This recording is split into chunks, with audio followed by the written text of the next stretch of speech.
La feina de tècnic laboratori és una de les més importants en el procés de diagnosi de qualsevol afectació que podria estar patint un pacient. Somos quienes recibimos las muestras, las procesamos, las teñimos y le hacemos todas las técnicas necesarias para que luego los patólogos puedan diagnosticarla y los profesionales correspondientes consigan un tratamiento para la malaltía del paciente en cuestión. Es un trabajo en equipo.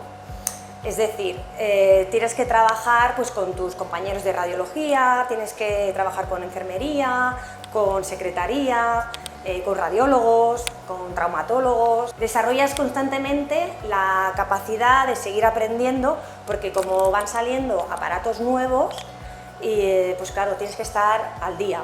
Es muy gratificante, también te ayuda mucho a trabajar en equipo y también solitaria, que eso me gusta mucho. También es un trabajo muy manual, bastante, aunque viene cada vez más maquinaria, pero no deja de ser un trabajo en el que tienes que estar concentrada, con les pinces, pipetes, microtomos.